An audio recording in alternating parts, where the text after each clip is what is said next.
What's going on, Jerome's? Happy weekend, happy Saturday out there to everyone everywhere. Birds chirping and stuff, and it's time for another Vikings news dump. So, free agency is mercifully going to be here on Friday. No, Monday. Nailed it.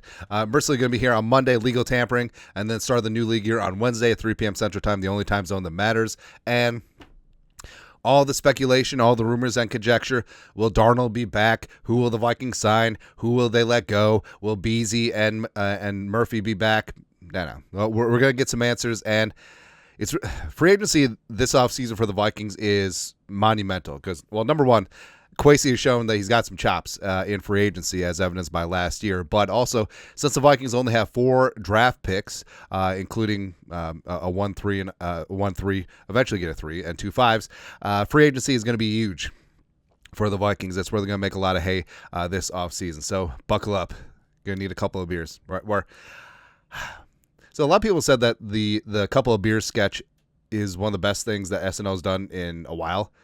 It's fair. Shane Gillis is hilarious, man. He's fantastic. Now, also, I just doesn't he look like the prime meridian of Vikings fans? Just absolute. It's like he's your friend Rod, who loves the Vikings. Maybe isn't the most up to date on things. He's talking about where's Red Ellison. I don't know, but also the mustache fits him. I feel like most people that mustache. They will put a dot over your house, but he looks good. There you go. Also, is he part ginger? Maybe a little bit.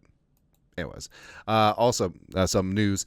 Jordan Schultz, when he's not stepping up on Rap Sheet, sources, while Minnesota wants him back, free agent quarterback Byron Murphy is poised to hit the open market on Monday when legal tampering period begins. He's anticipated to have a strong market. The 27-year-old is coming off a Pro Bowl season and has told 9 interceptions over the last 2 years with the Vikings. Now, Murph and the Vikings did push back that void date so that they could have a little bit longer to discuss, but Murph's going to hit open free agency, and I think what's going to happen is that if you can get the bag, go get the bag. Like I'll never say a player shouldn't get paid if someone is willing to pay it. Now, the Vikings, I think, are going to be smart about this. I think that it's similar to Kirk Cousins last offseason, similar to Darnold now.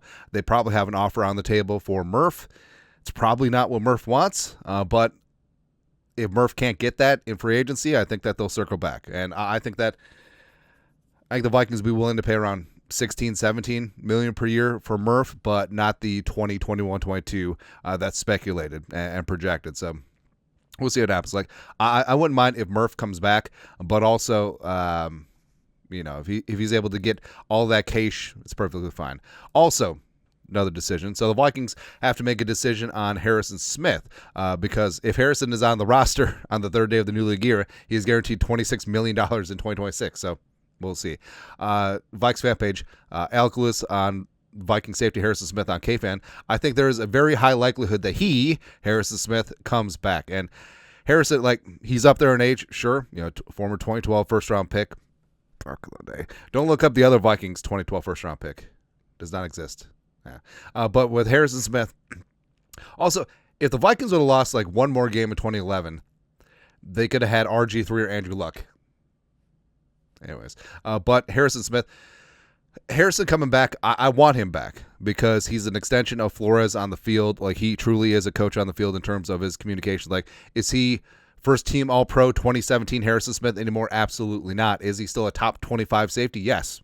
And I love that Flores has catered Harrison's role to what he does well. Still patrolling around the line of scrimmage, playing up. He's the man in the box and getting after things. Where, Donishell, the 1 year he was here, 2022, Harrison, he had 5 interceptions, tying a career high, but he was playing a lot more coverage than he was used to. He wasn't in the box. He wasn't blitzing. He wasn't doing anything. And when you get older, you lose a step, right? And Harrison still can do things down in the box, and also he beats you with his head as opposed to just physical tools.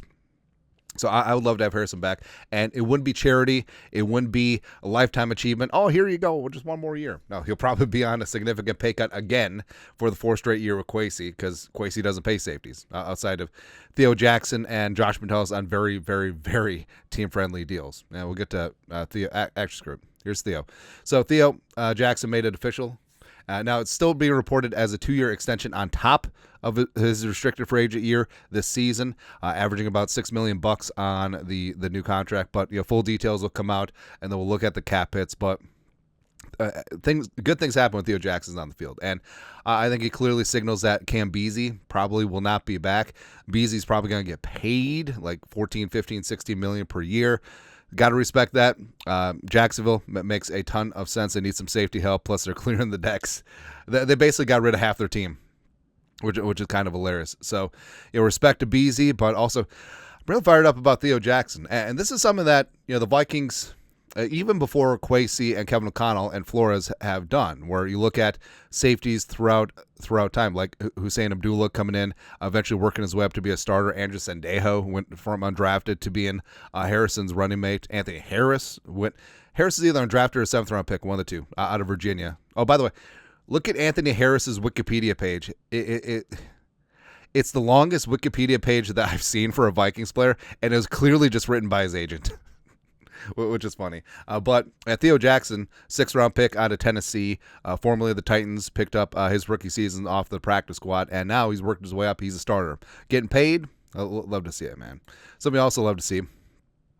So we found it very weird throughout the week where all the national insiders were saying Sam Darnold and the Vikings are working on a multi-year deal, and when all the insiders have the same take at the same time, it makes you wonder if the agent had sent out a mass email, BCCCC, because Schefter, Rap Sheet, Garofalo, Pelissero, Jordan Schultz, Glazer, they're all talking about the Vikings and Darnold are working on a long-term deal despite not giving him the franchise tag.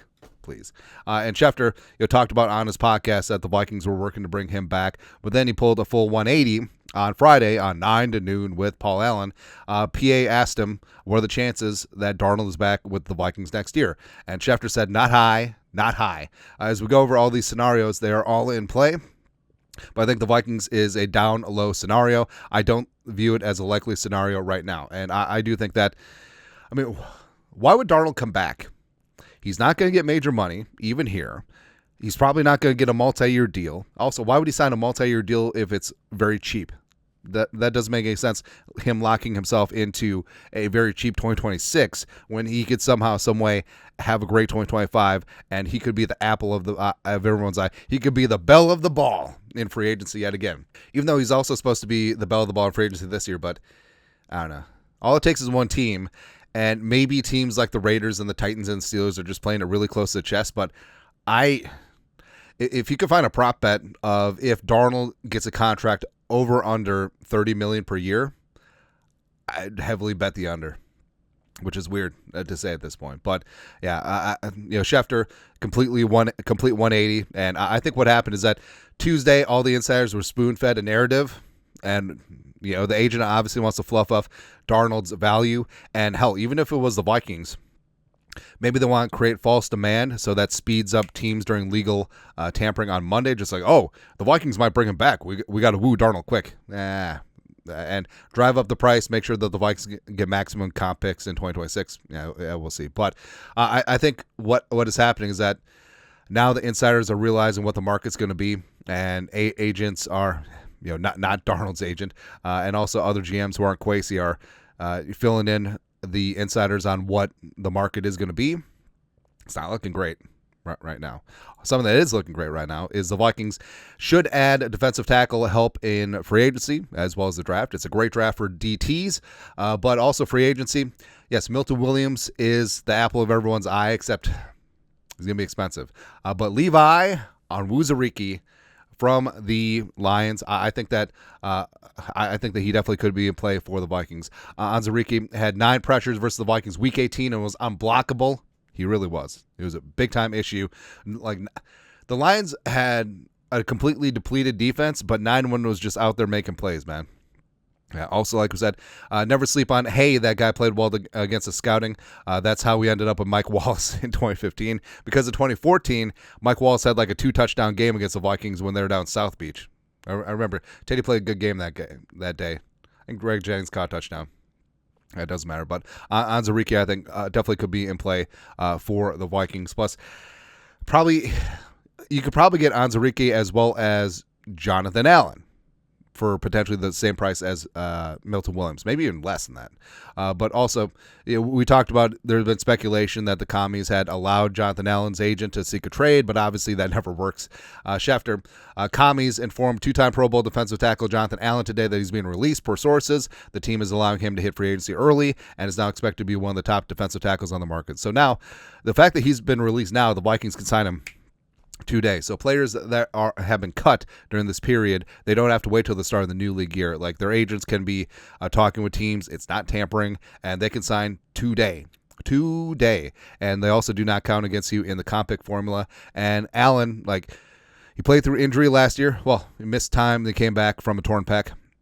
So that's a warrior mentality. Also, apparently his agent's Blake Baratz, which is based in Minnesota. So that makes sense there. And Allen, I think he's exactly what Flores wants. He's a veteran who can get a pass rush going.